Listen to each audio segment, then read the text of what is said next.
सीतापुर नाम के गांव में रामू नाम का एक चिकन का व्यापारी रहता था। पूरे गांव में सिर्फ एक ही चिकन की दुकान थी, इसलिए सभी रामू की दुकान से ही चिकन खरीदा करते थे। अरे रामू भाई, चिकन कैसा दे रहे हो? 1 किलो का 100 रुपये। ठीक है, 3 किलो दे दो और ताज़ा देना। बिल्कुल भैया, यह भी कोई कहने की बात है, अभी देता हूँ। इसी तरह से रामू हर रोज चिकन बेचा करता था और रात को दुकान बंद करके वापस घर चला जाता था। उसके परिवार में उसकी पत्नी और एक बेटा था। रामू सुबह सुबह उठकर पास ही के गांव में जाकर मुर्गियां लाया करता था और मुर्गियां लाकर गांव वालों को उसका चिकन बेचा करता था। इसी तरह एक दिन सुबह रामू पास ही के गांव में मुर्गियों के व्यापारी अब्दुल के पास जाता है। जब व्यापारी उससे कहता है, अरे रामू, मैंने सुना है तेरा धंधा बहुत अच्छा चल रहा है। हाँ अब्दुल भाई, बस घर का खर्चा चल जाता है। अरे अब झूठ भी मत बोलो, पूरे गांव में तुम अकेले ही चिकन बेचते हो। तुम मनमाने दाम में चिकन बेचकर खूब कमाते होगे और मुझसे तो सस्ते दामों में मुर्गी ले जाते हो, तो मुनाफा तो बहुत होता होगा। नहीं भैया, ऐसा बिल्कुल नहीं है, बल्कि मैं तो कम से कम दाम में चिकन बेचता हूँ। मैंने गांव वालों से कभी कोई बेईमानी नहीं करी। अच्छा ठीक है, वो सब रहने दो।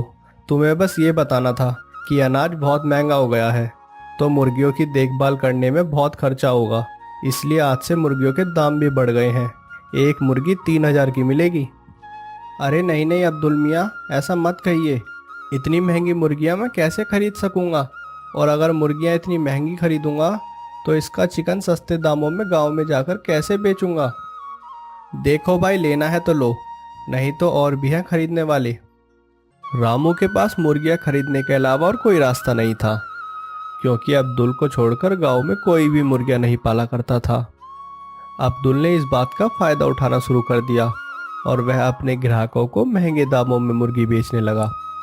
ठीक है अब्दुल भैया, आज तो फिर मैं एक ही मुर्गी ले जा सकूंगा।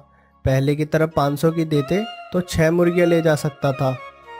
अरे भाई, ऐसी कोई बात नहीं है, अगर महंगी लग रही है तो जाओ किसी दूसरी जगह से ले लो। यह कहकर अब्दुल हंसने लगता है और रामू एक मुर्गी लेकर घर वापस आ जाता है। अरे बाकी मुर्गियां कहाँ हैं? दुकान पर ही छोड़ आए क्या? अरे नहीं, जहाँ से मैं मुर्गियाँ लेता हूँ उसने मुर्गियों के दाम बढ़ा दिए हैं, इसलिए मैं आज एक ही मुर्गी ला सका। तो फिर आप चिकन कैसे बेचोगे? मेरा मतलब है कि एक मुर्गी से तो बहुत कम चिकन निकलेगा। हाँ, चिकन तो कम निकलेगा, लेकिन वो भी बिक जाए तो बहुत बड़ी बात है। मतलब मैं कुछ समझी नहीं। पहले तो मैं कम दाम में चिकन बेचा करता था, लेकिन अब जो मैं इतनी महंगी मुर्गी लेकर आया हूँ तो चिकन भी तो महंगा ही बेचना पड़ेगा ना, और इतना महंगा चिकन पता नहीं गांव वाले खरीदेंगे भी या नहीं। अरे रे, यह तो बहुत बड़ी मुसीबत है। हर रोज की तरह रामू अपनी दुकान में जाकर चिकन काटने लगता है। अरे भैया, 1 किलो चिकन तोल देना। हाँ भैया, अभी देता हूँ। इतना कहकर रामू उसे 1 किलो चिकन तोल देता है। भैया, ये लो अपने पैसे। अरे भैया, 400 रुपये हुए, यह तो सिर्फ 100 है।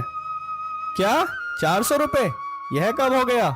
अभी परसों ही तो मेरी पत्नी 100 रुपये में लेकर गई थी। 2 दिन में ही दाम दुगने से ज्यादा हो गए। मजाक कर रहे हो क्या रामू भाई? अरे नहीं भैया, ऐसा नहीं है, बाजार में मुर्गियों के दाम बढ़ गए हैं, इसलिए चिकन का भी दाम आज से बढ़ गया है। रहने दो भाई, मुझे नहीं चाहिए, ये इतना महंगा चिकन तुम अपने पास ही रखो। इतना कहकर वो आदमी बिना कुछ लिए वहां से चला जाता है। कुछ समय बाद और भी ग्राहक रामू के पास आते हैं, लेकिन महंगा होने के कारण कोई भी उससे चिकन नहीं लेता और सब उसे बुरा भला कहकर उसकी दुकान से चले जाते हैं। अरे ये क्या, ये तो सरासर लूट मचा रखी है, इससे सस्ता चिकन तो शहर में मिल जाएगा। शाम हो जाती है, लेकिन रामू की बिक्री नहीं होती। तभी वो देखता है कि मुर्गी बेचने वाला अब्दुल उसकी दुकान के ठीक सामने चिकन की दुकान लगा रहा होता है। यह देखकर वो हैरान हो जाता है। आ जाओ, सस्ते में चिकन ले जाओ, चिकन बिरयानी बनाओ और मज़े से खाओ। आ जाओ, आओगे तो पाओगे, नहीं तो बाद में पछताओगे। इतना सुनते ही सभी गांव वाले अब्दुल की दुकान पर चिकन खरीदने के लिए लाइन लगा लेते हैं। अरे भैया, चिकन कितने का दे रहे हो? 50 रुपए किलो दे रहा हूँ भाभी, कितना दे दूँ? अच्छा, तब तो 2 किलो दे दो। अरे भाई, मुझे भी 1 किलो चिकन तोल दो। अरे भैया, थोड़े चिकन पकोड़े बना लेना और थोड़े चिकन बिरयानी बना लेना। 4 किलो ले लो, 200 ही होंगे। ये बात तो ठीक है, लेकिन आप इतना सस्ता चिकन दे कैसे रहे हो? आज से पहले आपको इस गांव में देखा भी नहीं है। वो सामने की दुकान में तो 400 का 1 किलो मिल रहा है। अरे भैया, हम बाकियों की तरह ठग नहीं है, बीवी बच्चे वाले आदमी हैं। एक एक पैसे की कीमत हमें अच्छे से मालूम है। मैं नया हूँ, लेकिन चिकन हमेशा पुराने दाम पर ही बेचूंगा। सभी लोग बहुत खुश होते हैं और अब्दुल की दुकान से चिकन लेने लगते हैं। रामू को कुछ भी समझ नहीं आ रहा होता है। जब अब्दुल की दुकान पर भीड़ नहीं होती है, तब रामू उसकी दुकान पर जाता है। अरे अब्दुल भाई, आपने ऐसा क्यों किया? भला मैंने क्या किया? मैं तो अच्छा खासा यहाँ चिकन बेच रहा हूँ। मुर्गियों के दाम तो बढ़ गए हैं ना, तो फिर भैया आपने चिकन इतना सस्ता कैसे बेच दिया? ऐसा करने में तो मुझसे कोई भी चिकन नहीं खरीदेगा और मेरा व्यापार बंद हो जाएगा। तो फिर एक काम करो, तुम अपना चिकन मुझे बेच दो, मैं सारा चिकन खरीद लूँगा, वो भी 1000 रुपये में। अरे भाई, यह तो सरासर धोखेबाजी है। मैंने पूरे 3000 देकर तुमसे मुर्गी ली थी, अब 1000 रुपये में मैं तुमको सारा मीट दे दूंगा तो मेरा तो घाटा हो जाएगा। तो फिर भाई तुम रास्ता नापते बनो, वैसे भी थोड़ी देर में मुझे दुकान बंद करके घर जाना है। अब रामू बुरी तरह से फंस चुका था, इसलिए मजबूर होकर उसने सारा चिकन अब्दुल को बेच दिया और दुखी मन से घर वापस आ गया। क्या हुआ जी, इतने उदास क्यों हो? बिक्री तो अच्छी हुई ना? पता नहीं भगवान हमसे किस जन्म का बदला ले रहा है। ऐसा क्यों कह रहे हो? साफ साफ बताओ ना, क्या हुआ है? रामू उसे सारी बात बताता है।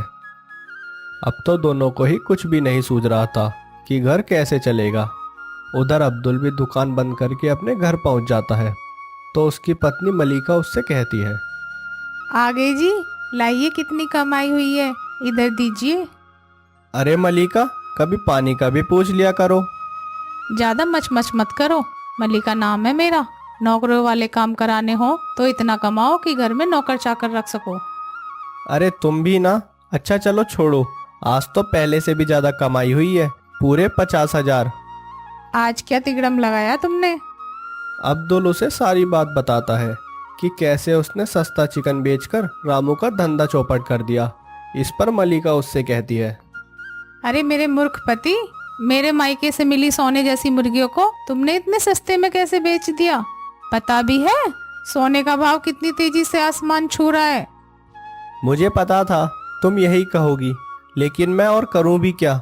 घर में आते ही तुम पैसे मांगने लगती हो। कहाँ से लाऊं मैं इतने सारे पैसे?